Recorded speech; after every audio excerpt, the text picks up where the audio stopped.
Taxicab owners, operators, and their drivers can breathe a welcome sigh of relief with a fuel discount set aside just for them to immediately mitigate last week's steep hike in prices at the pump in this report.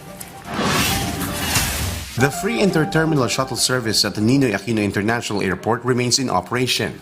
According to the Manila International Airport Authority or MIAA, the shuttle regularly goes around all three airport terminals and can be conveniently accessed at the arrival base. The initiative aims to address complaints of overcharging by some taxi drivers, especially from passengers who simply need to transfer between terminals. In one reported case, a taxi driver charged a passenger over 1,000 pesos for a trip from Terminal 3 to Terminal 1. The Land Transportation Franchising and Regulatory Board or LTFRB later discovered that the taxi's provisional authority or franchise had already expired as early as March. The same goes for the entire fleet operated by Taxi Hub Transport. In another incident, a passenger was charged 5,500 pesos for a short ride from Terminal 1 to Terminal 2. Meanwhile, the Land Transportation Office or LTO suspended the license of an angkas rider who allegedly charged 2,000 pesos for a trip from Terminal 3 to Cainta, Rizal. The Department of Transportation or DOTR and MIAA continue to intensify their campaign against abusive transport practices at the airport.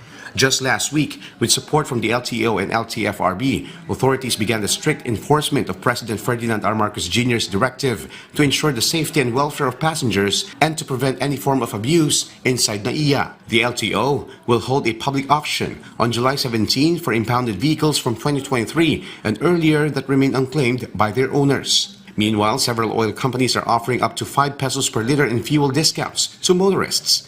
In an interview with Bagong Pilipinas Ngayon, Department of Energy or DOE Director Rino Abad announced that 9 oil companies are currently offering fuel discounts to both public utility vehicles or PUVs and private motorists. Nakabase mostly sa mga loyalty cards itong mga private motorists. Mukhang hindi ito agarang tatanggalin, no? Kasi nga ito yung mga loyalty cards at ang mga na-earn ho dito ay mga points. So hindi ho natin masasabi na agarang mawawala ito in the next quarter. Itong PUV discount mukhang pag-uusapan talaga namin na maging pangmatagalan ho ito.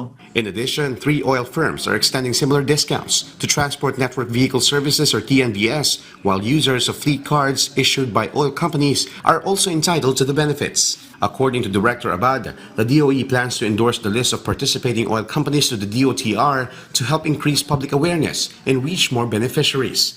Starting tomorrow, July 1, motorists can also expect a fuel price rollback of up to 2 pesos and 20 centavos per liter.